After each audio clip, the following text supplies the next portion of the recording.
Sanibonani mphakathi igama uSimphiwe kwaManqamba ndibuya eKatlehong ngithokoza Parliamentary Constituency Office.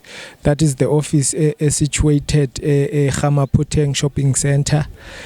Mawudlula nje ngasemabhodweni ubona udlula ipolice station kune shopping centre lapho bathi Gamaphuteng admin block shop number 12 and 13 eGamaphuteng Shopping Centre. Kulela office i-office leya elenzelwe ukuletha iparliament close to the people. I-office lelo elenzelwe thina mphakathi ukuthi silethe izinkinga zethu esinazo ku service delivery, izinkinga zethu esinazo ngawo wonke ama department like bosasa bo home affairs. As we know ukuthi we have ama challenges amaningi as abantu basekhlalen ngendaba zama IDs and stuff. So lelo office lelo, because kulela office ku deploy a member of parliament, member of provincial legislature, ngabo bantu labo abasisizayo ukuthi sikwazi ukuthola ama departments lawo azakwazi ukusiassista ngezinkinga esinazo thina emalokishini esihlala kuwo. Because into eyenzakalayo manje ngokuthi sibona le office lethu librandwe ngama colors we-ANC, because ANC iphethe manje leli office lisiza ngezinkinga zethu sonke esinazo. Lela office i-office lomphakathi at large,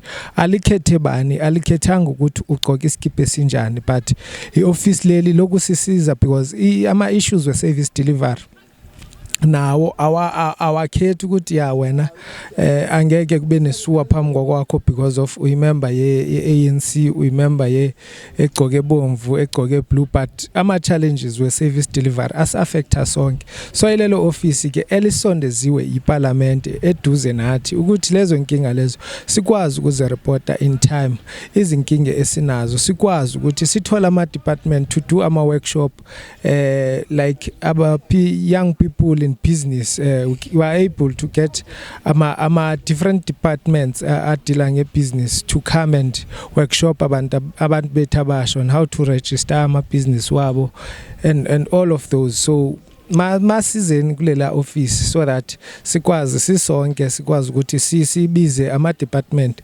azosworkshopa ukushintsha izinkinga zethu. So kulela office ke njengoba bengishilo ukuthi kuno member of parliament no member of provincial legislature aba deployed lapho kulelethi office elikhavara iKatlehong neThokoza.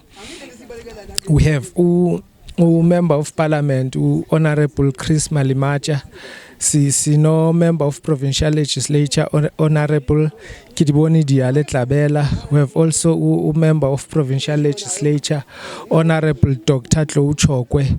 Abo ngabantu esinabo that will assist us in trying to solve izinkinga esinazo as umphakathi, in calling ama department to workshop us in different things, because ziningi izinto ezenzekalayo that we are not aware of.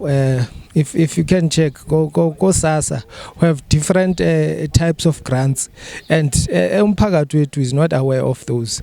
So, but if siyahlala sonke, we call SASSA, and it workshops us go wonke lawo ma grants aba offerayo. So those are the types zama services wethu. And also njengoba bengishilo ukuthi ungazijudge ukuthi wena ugqoke iskipa esinjani, but that's the office yok assista everyone in the community. So let's come, let's utilize this opportunity esinikezwe ngurhulumente wethu ukuthi at least sibe ne parliament eduze nathi, iparliament elizosinceda ukulungisa izinkinga esinazo.